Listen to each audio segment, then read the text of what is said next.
ሱሃይል ኢብኑ አምር ረዲየላሁ አንሁ አንደበተ ርቱዕ መካዊ ጀግና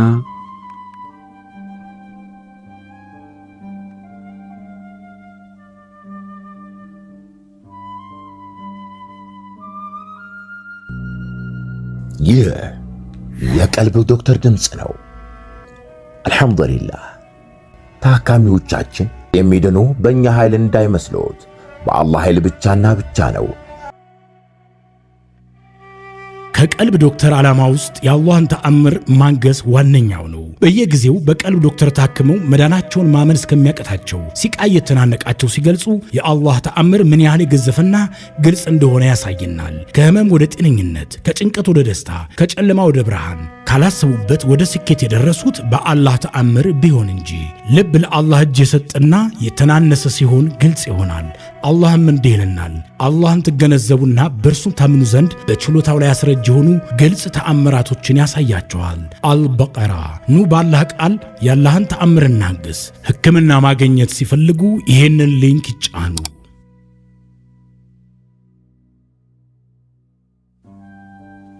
ሱሃይል ኢብኑ አምር ረዲየላሁ አንሁ ክፍል 2። የቁረይሽ ከሃዲያን ፀሐያቸው ለሁል ጊዜም ጠለቀች። ከዚህ በኋላ እጣቸው ምን ይሆን እያለ ያላሰበ ማንም አልነበረም።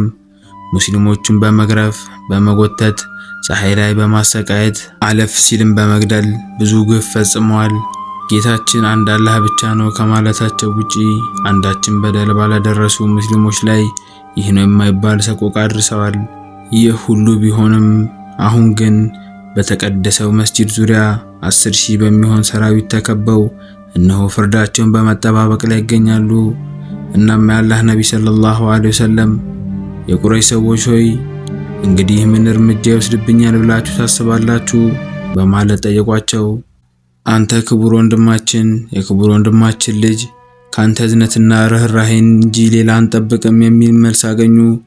በዚህ ጊዜ በፊታቸው ላይ ሳሳ ያለ ፈገግታ ተስተዋለ። ከንፈራቸውን በመጠኑ ከፍ አለ።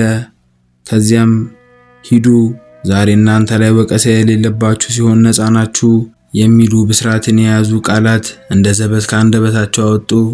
ይህ አባባል የሱሃይል ኢብኑ አምር ረዲየላሁ አንሁን ስሜት ክፉኛ ናጠው።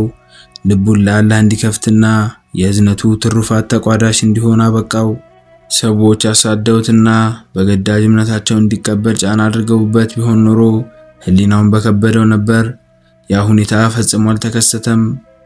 ሱሃይል ረዲየላሁ አንሁ ከሁሉም በላይ ያንበረከከው የእዝነቱ ነብይ ሰለላሁ ዐለይሂ ወሰለም ለሰዎች ያሳዩት ርህራሄና የአላህ ታላቅነት ነው። ይህ ሁሉ ተደምሮ በነብዩ ሰለላሁ ዐለይሂ ወሰለም ፍቅር እንዲረታና የዓለማቱን ጌታ ጽንፍ አልባ ምህረት እንዲቋደስ በር ከፈተለት። እናም ሳያመነታ ዕድሉን ተጠቀመበት። የቀድሞውን ጣዖታዊነት አሽቀንጥረው በመጣል በአዲሱ እምነት የታቀፉ አጡለቃ በሚል መጠሪያ ይታወቃሉ። ትርጉሙ ነብዩ ሰለላሁ ዐለይሂ ወሰለም ሂዱ ዛሬ እናንተ ወቀሳ የሌለባችሁ ሲሆን ነፃ ናችሁ ብለው ከተናገሩት የነፃነት አባባል ጋር የተገናኘ ነው። ከእነዚህ አጡለቃ ከሚሰኙ ሙስሊሞች የተወሰኑት ታዲያ ራሳቸውን በኢማናዊ ጎዳና በማነጽ ከተቅዋ ጫፍ መድረስ የቻሉ መሆኑ አስደናቂው ነገር ነው። ከእነዚህ ምርጥ ሰዎች መካከል ሱሃይል ኢብኑ አምር ረዲየላሁ አንሁ አንዱ ነው። ኢስላም ስብዕናን በመሞረድና በማስተካከል ፍጹም የተለየ ሰው እንዲሆን አብቅቶታል። ሙስሊሞች ሱሃይል ረዲየላሁ አንሁ ጥሩ፣ ቸር፣ ብርቱ፣ ሰላትና ጾም የሚያበዛ፣ እጁ ሰፊ፣ ቁርአን ሲያነብ እንባውን መቆጣጠር የሚቸገር በማለት ነበር የሚገልጹት። ምንም እንኳን ሱሃይል ረዲየላሁ አንሁ እስላምን የተቀበለው መካ በተከፈተችበት ጊዜ ቢሆንም ከልቡ ያመነ በመሆኑ ከቀደምት ሙስሊሞች በማይተናነስ ሁኔታ ነበር በእምነቱ የደመቀበት። ከዚያ በኋላ ራሱን በመካድና የነብያውን ጥሪ ሁሉ አሽቀንጥሮ በመጣል ያባከናቸውን ከንቱ ጊዜያት ለማካካስ ደፋ ቀና ይል ጀመር። የአላህ ነብይ ሰለላሁ ዐለይሂ ወሰለም ወደ ረፊቁል አዕላ በሞት አማካኝነት በተወሰዱ ጊዜ መዲና ላይ ሙስሊሞች ግራ ተጋብተውና ሰማዩ ተደፍቶባቸው ይታዩ ነበር። አቡበከር ረዲየላሁ አንሁ በዚህ ጊዜ በሃይማኖት ታሪክ እጅግ ዝነኛ የተባለውን ንግግር አሰሙ። እንዲህም አሉ፣ ሙሐመድን እያመለከ የነበረ ሰው እርሳቸው ሞተዋል። አላህን የሚያመልክ ሰው ግን እነሆ አላህ ሕያውና ዘላለማዊ ነው። በሚያስደንቅ ሁኔታ አቡበከር ረዲየላሁ አንሁ ይህን ንግግር መዲና ላይ ካደረጉ በኋላ የነቢዩ ሰለላሁ ዐለይሂ ወሰለም ሞት መካ ውስጥ በተሰማ ጊዜ የተፈጠረውን ግርግር ሱሀይል ኢብኑ ዐምር ረዲየላሁ አንሁ በተመሳሳይ ሁኔታ ንግግር በማድረግ ማረጋጋት ችሏል። ነቢዩ ሰለላሁ ዐለይሂ ወሰለም የአላህ መልእክተኛ እንጂ ሌላ እንዳልሆኑ በመጥቀስ መልእክታቸውን በሚገባ አድርሰው ሞት ቢረታቸው ሰዎች ለምን ግራ እንደሚጋቡ እያወሳ ብርቱ በሆነ የንግግር ችሎታው ሞግቷል። ከዚያ በኋላም ሪዳ በሚባለው እስላምን የመቀልበስ አዝማሚያ በተጠለፉ መካውያንን ለማረጋጋት ሱሀይል ረዲየላሁ አንሁ ብርቱ ንግግር አከናውኗል። እንዲህም ነበር ያላቸው፣ የመካ ሰዎች ሆይ ኢስላምን ለመቀበል የመጨረሻ እንደሆናችሁት ሁሉ ጥላችሁት ለመውጣትም የመጀመሪያው ሁኑ። ዑመር ረዲየላሁ አንሁ የሱሀይል ረዲየላሁ አንሁ ድርጊት ሲነገራቸው ፈገግ ብለው የነቢዩን ሰለላሁ ዐለይሂ ወሰለም ንግግር አስታወሱ። በበድር ዕለት ሱሀይል ረዲየላሁ አንሁ ተማርኮ በነበረበት ጊዜ ፍቃድ ይስጡኝና ጥርሶቹን ላርግፍለት ባላቸው ጊዜ ነቢዩ ሰለላሁ ዐለይሂ ወሰለም ዑመር ሆይ ለወደፊቱ ደስ የምትሰኝበትን ተግባር ይፈጽም ይሆናል ተወው ብለዋቸው ነበር። አሁን ያ ነብያዊ ትንቢት በጉልህ ሲፈጸም ዑመር ረዲየላሁ አንሁ አስተዋሉ። ሱሀይል ረዲየላሁ አንሁ ቀሪ ሕይወቱን በአላህ መንገድ ላይ የሚታገል ሙጃሂድ ሆኖ ለማሳለፍ ወስኖ ነበር። በአላህ እምላለሁ አጋሮችን ለመርዳት በርካታ ውጊያዎች ላይ ተሳትፌያለሁ፣ እንዲሁም ሀብቴን ወጪ አድርጌያለሁ። ያንኑ የሚያህል ትግል ለኢስላም ለማድረግና ገንዘቤን ወጪ ለማድረግ እሻለሁ ይል ነበር።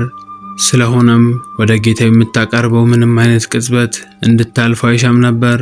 ሱሀይል ረዲየላሁ አንሁ ጸረ እስላም ኃይላትን ለመፋለም ወደ ሶሪያ ከዘመተው ሰራዊት ጋር በመሆን ወደዚያው ገሰገሰ። የርሙክ ላይ ሙስሊሞች እጅግ የተፋፋመ ጦርነት ከካህዲያን ጋር ባደረጉበት ጊዜ እዚያው ነበር። ጦርነቱ በሙስሊሞች አሸናፊነት እንደተጠናቀቀም ወደ መካ ለመመለስ አልፈለገም። የአላህ መልእክተኛ ሰለላሁ ዐለይሂ ወሰለም በአላህ መንገድ ላይ ለአንድ ሰዓት ማሳለፍ እድሜ ልክ ኢባዳ ከማሳለፍ ይልቅ በላጭ ነው ማለታቸውን እየጠቀሰ ከዚያ በኋላ ሞት እስኪያገኘው ድረስ በጂሃድ ላይ እንደሚቆይና ወደ መካ እንደማይመለስ አሳወቀ። በዚያው ላይ ያለም በማይቀረው ሞት ተወሰደና ፍጻሜው ያማረ ሆነ። ሱሀይል ረዲየላሁ አንሁ አላህ ይዘንለት፣ ስራውን ይቀበለው፣ አሚን።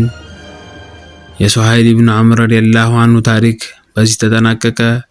በቀጣይ ሳምንት በሌላ ሰሃባ ታሪክ እስከምንገናኝ አሰላሙ አለይኩም ወራህመቱላሂ ወበረካቱሁ። እንኳን ወደ ትክክለኛው የአፍያ መንደር በሰላም መጡ። የቀልብ ዶክተር በሲህር በጅን በአይንናስ እንዲሁም የስነ ልቦና ጫና የደረሰባቸው የሰው ዘር ፍጥረታት በሙሉ ታክሙ የሚድኑበት ነው። ሕክምናው በቁርአን፣ ሕክምናው በአስካሮች፣ ሕክምናው በዱዓዎች በሰደቃ የሚካሄድ ሲሆን ነቢያዊ ሱናን በተመረኮዙ እጅግ ጥበብና እውቀትን ባካበቱ የሩቃ ዶክተሮች ይታከማሉ። እወቁ፣ ሕክምናው ሸሪዓዊ ብቻ ነው። አያምልጦት፣ እድሉን ይጠቀሙ። ባሉበት ሆነው ራስዎን ያክሙ። ሕክምና ማግኘት ሲፈልጉ ተከታዩን ሊንክ ይጫኑ።